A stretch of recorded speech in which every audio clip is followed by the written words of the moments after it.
마시되 이 글이 오늘 너희 귀에 응하였느니라 하시니 아멘. 오늘 본문은 4장 14절부터 21절까지인데 오늘 본문에서는 예수님께서 다시 갈릴리 지역으로 가셔서 사역하시는 장면을 그리고 있습니다. 늘 하시던 대로 회당에 가셨고 이사야의 글을 찾아서 읽으셨죠. 내용 관찰로 들어갑니다. 예수님께서는 나사렛 회당에서 무엇을 하셨으며 사람들의 반응은 어땠습니까? 15절에 보면 여러 회당에서 하나님의 말씀들을 가르쳐 오셨고 뭇 사람들에게 그 가르침을 통해서 칭송을 받으셨다라고 이야기를 하고 있습니다. 성경의 다른 부분에서는 예수님이 가르치시던 것들이 여타 바리새인들이나 서기관들의 가르침과는 달라서 매우 권위가 있었다라고 이야기를 하기도 하죠. 내용 관찰 2번입니다.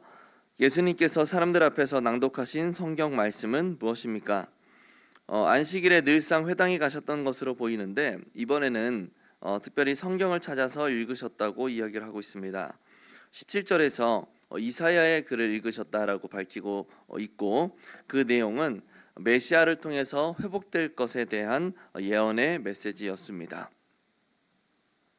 연구와 묵상입니다. 예수님께서는 왜 이사야가 예언한 메시아의 사명을 말씀하신 후에 너희 귀에 응하였다라고 이야기를 하셨을까요? 여기서 응하였다라는 단어는 가득 채우다라는 의미를 가지고 있습니다.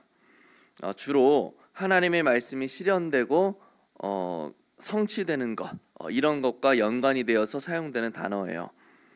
여기에서는 귀와 함께 사용이 되면서 너희 귀에 가득 채워졌다, 하나님의 말씀이 가득 채워졌다라는 의미가 되는 것이고 너희 귀에 들린 이 예언의 말씀이 성취되었다, 실현되었다라는 말씀을 하시는 거죠. 이런 표현은 예수님께서 종종 사용하셨던 표현의 일종입니다. 가령 누가복음 11장에서 예수님이 말 못하게 하는 귀신을 쫓아내신 장면이 있죠. 그 장면을 이야기할 때 몇몇 그 자리에 있던 사람들이 귀신의 왕 바알세불을 힘입어서 그 귀신을 쫓아낸 거다라고 수군대는 사람들이 있었습니다. 그때 예수님께서 그들을 향해서 말씀하신 것이 내가 바알세불을 힘입어서 귀신을 쫓아낸 것이면 사탄이 스스로 분쟁하는 것이니 그들의 나라가 어떻게 세워지겠느냐 라고 말씀하시면서 만일 내가 하나님의 손을 힘입어서 귀신을 쫓아낸다면 하나님의 나라가 이미 너희 안에 임하였다라는 말씀이었어요. 예수님의 말씀의 핵심은 나는 하나님의 손을 힘입어서 귀신을 쫓아낸 것이고 따라서 하나님의 나라가 이미 너희 안에 임하였다라는 거예요. 여기서 너희 안에라는 표현은 지금 모여있는 그때 당시에 모여있는 그 무리 가운데라는 뜻입니다. 그러니까 귀신을 쫓아낸 현장에 하나님의 나라가 임했다는 거예요. 누구를 통해서요? 예수님을 통해서요. 즉 너희 앞에 있는 바로 내가 예수님 내가 그동안 너희가 그렇게 기다리던 메시아 진정한 회복의 때를 도래하게 만들 참된 그리스도라는 사실을 우회적으로 말씀하시는 겁니다. 오늘 본문에서도 마찬가지예요. 메시아가 이 땅에 왔을 때 가난한 자에게 복음이 전해지고 포로된 자에게 자유가 임하고 눈먼 자가 눈을 뜨게 되며 눌린 자가 자유를 얻게 되는 주의 은혜의 해가 임하게 될 것이다 라는 이 말씀이 지금 너희 귀에 응하였다, 이 예언의 말씀이 실현되었다, 성취되었다 라고 말씀하시는 겁니다. 누구를 통해서요? 예수님을 통해서요.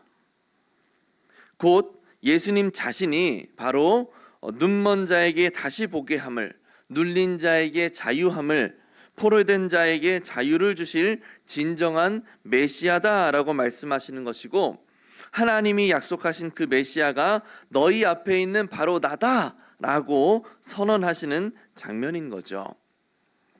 비록 백성들의 눈이 가려져 있어서 그 의미를 제대로 이해하지를 못했고 또 예수님께서도 아직은 때가 되지 않아 자신의 메시아 되심을 직접적으로 언급하시지는 않았지만 예수님은 이사야를 통해 예언된 말씀을 통해서 자신의 메시아 되심을 선포하고 계시는 것입니다. 느낀 점입니다. 구약에 예언된 성령 받은 자, 복음의 선포자, 눌린 자를 자유케 하는 메시아가 자신임을 증거하시는 말씀을 보며 무엇을 느낍니까?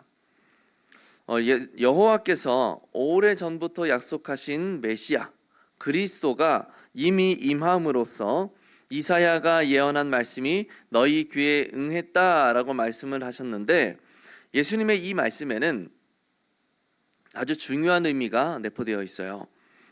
그것은 바로 하나님은 언약하신 대로 메시아를 보내셨다. 그러니 이제는 너희가 여호와의 언약을 향하여 반응을 보일 때다 라는 의미입니다.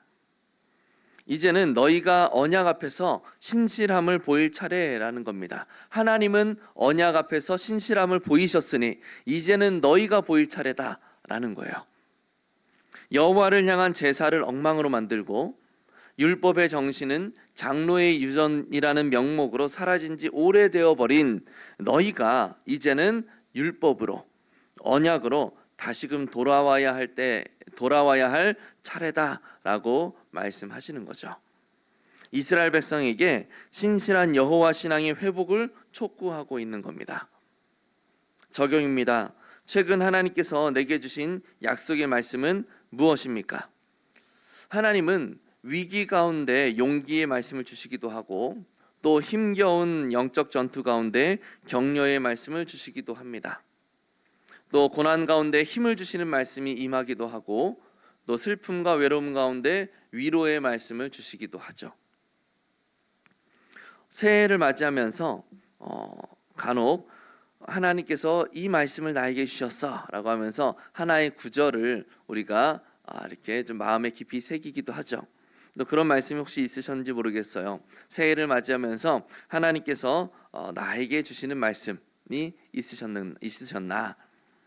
올해는 이 말씀을 붙들고 내가 승리해야지, 이 말씀을 붙들고 인내함으로 신앙을 잘 지켜야지 라고 했던 어떤 그런 말씀들, 물론 성경 전체가 다 중요하고 귀한 하나님의 말씀이지만 특별히 나를 이렇게 붙잡아주는 말씀이 있다면 또 그것도 의미가 있고 귀할 거예요.